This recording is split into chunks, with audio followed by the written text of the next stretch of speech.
In December 2023, Blanchard was granted her release from prison after completing 8 of her 10-year term. Gypsy-Rose Blanchard, who was released from jail 4 months ago, is going through a lot of firsts.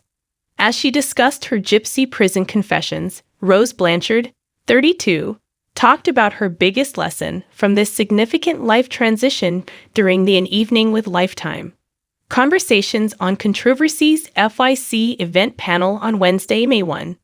The conversation was hosted by Janine Rubenstein of People.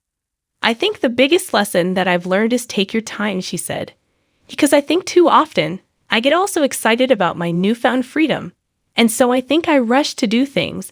I want to cram it all in, so I'm just learning to take my time. Although Blanchard stated that she believes she is doing very well, she acknowledged that the past 4 months have been difficult and full of ups and downs. Still, that's life, isn't it?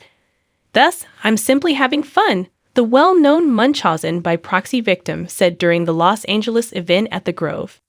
Gypsy-Rose Blanchard regrets killing her mother and is about to be released from prison. She was not deserving of that. Private. Speaking about some of her firsts after being let out of jail, Blanchard remarked, "Today I got to go to the beach for the first time, and that was really exciting. I had a great day today because I visited Sephora for the first time and took walks around the Grove." Regarding her experiences after being released from jail, Blanchard said, "It's so much. Just eating at Taco Bell for the first time. It's hard to pinpoint just one." She acknowledged that every little tiny thing is big to me. Executive producer Melissa Moore noted in the interview that Blanchard has given a lot of thought to purchases such as refrigerators with ice makers. She says, "I'm going to snap a photo next to it." Wouldn't that be considered boasting? No, Gypsy, that'll be okay, I say. After that, it simply made me reflect. Oh, we have an ice maker. I think to myself, in contemplation of the gift Blanchard has given her, Moore stated, not take for granted the simple things.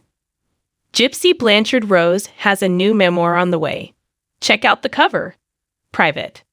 Moore added, "When I saw her free for the first time in New York, I asked her about the shower because I remember the prison showers and just her not being able to control the temperature. And she was so blown away you can control the temperature of your shower." Moore also discussed Blanchard's trip to Santa Monica and her first ocean swim. Her experience of independence has taught me to value life's little pleasures and luxuries. And that's what I've learned from the documentary, she said, hoping that others may have the same insight. Blanchard, who declared her separation from husband Ryan Scott Anderson in March, has had an eventful few months. The 32-year-old was then reportedly back together with her ex-fiance Ken Urker at the end of last month. After reconnecting earlier this month, we realized that our love for each other is simply undeniable, and life is too short to not take a chance, Blanchard stated to TMZ. After serving 8 of her 10-year sentence for plotting the murder of her 48-year-old mother, D.D. Blanchard, with her then-boyfriend Nicholas "Nick" Gojon, she was freed from jail in December 2023. On June 9, 2015, D.D. was fatally stabbed by Gojon at her Springfield, Missouri home while Gypsy-Rose was waiting in the restroom. D.D. had convinced herself and others that her kid had a string of ailments while putting her through years of needless medical procedures. Many people think that Gypsy-Rose was a victim of Munchausen syndrome by proxy, a rare type of abuse when a guardian makes up or exaggerates a child's condition in order to get sympathy and attention. This theory was put out in court. Gypsy-Rose told POPLE after being released from prison that she thought her mother was suffering from an undiagnosed mental illness. Looking back, I really wish someone had recognized the warning signs and assisted her, the woman remarked. I would have benefited from helping her.